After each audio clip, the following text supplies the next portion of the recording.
It is important to establish what MVA equipment you have in your clinic and read the instructions to understand infection control procedures.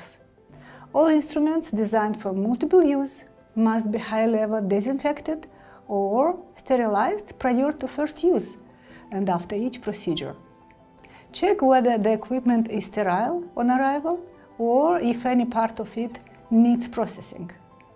The recommended procedure for instrument processing starts with a decontamination soak. Following the procedure, reusable equipment should be kept wet until they are cleaned. If the contaminants dry, they will be hard to remove. A recommended decontamination solution is a 0.5% chlorine solution. Aspirators must be disassembled before cleaning and further processing. This includes removal of the plunger or ring. Detachable adapters used with flexible carbon cannula must be removed from the device. Use detergent in warm water to wash all the surfaces inside and out carefully. Soap should be avoided because it can leave a residue. Do not use any sharp objects to clean the equipment, as this can damage the parts, increasing the risk of the device losing vacuum. After cleaning multiple-use devices, they must undergo high-level disinfection or sterilization between patients, so they are safe to use for another procedure. There are several sterilization options for the equipment, which are recommended by the manufacturer's instructions. Assure that local guidelines follow those instructions. Option 1. Steam autoclaved at 121 degrees Celsius or 250 degrees Fahrenheit for 30 minutes can be used for IPAS MVA Plus aspirator and adapters only. Place the disassembled part on linen or paper or other appropriate autoclave compatible pouch that has a biological indicator. This pouch allows steam to penetrate all surfaces. Do not let the parts touch within the pouch and ensure that any openings of the equipment are not obstructed. Do not use this method for the single valve aspirator. This is not suitable for autoclave. Option 2.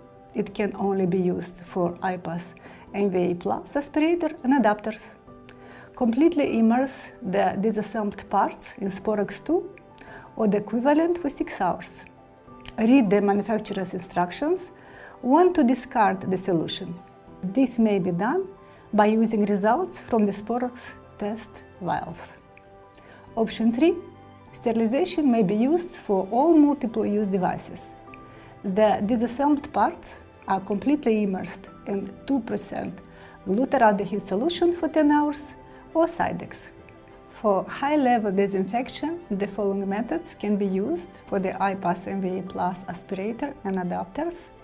They can be boiled for 20 minutes. The parts do not need to be fully immersed, but they do need to be completely disassembled. Alternatively, the parts can be completely immersed in Sporex 2 for 30 minutes. Read the manufacturer's instruction on when to discard the solution. This may be done through using results from the Sporex test vials. For all methods, the manufacturer's instructions should be followed. When using chemical processing agents, take necessary precautions such as using personal protective equipment as recommended. For reassembly of the IPAS MVA Plus, place the valve liner in position inside the valve by aligning the internal ridges. Close the valve until it snaps into place. Snap the cap into place on the end of the valve. For reassembly of the single valve aspirator, attach the button to the clamp and insert into the valve. With the valve button open, push and twist the valve liner through the valve into position. Put the cylinder into the base of the valve. Do not twist the cylinder into the valve when assembling, as this will cause the liner to dislodge and may lead to device failure. Place the plunger or ring into the groove at the end of the plunger and lubricate it by spreading 1 drop of lubricant around the O-ring with a fingertip. Plunger O-rings must be lubricated when they are assembled to function properly. Non-sterile silicone is provided with the aspirator. Aspirators do not need to remain in a state of high-level disinfection or sterilization at the time of use. All dry instruments should be stored at room temperature in a clean, dry container, protected from external contamination. If there is any doubt this level of storage is effective, then the instrument should be reprocessed before next use. When aspirators are processed using the recommended methods, they are expected to last for up to 25 uses. They should be discarded at this time.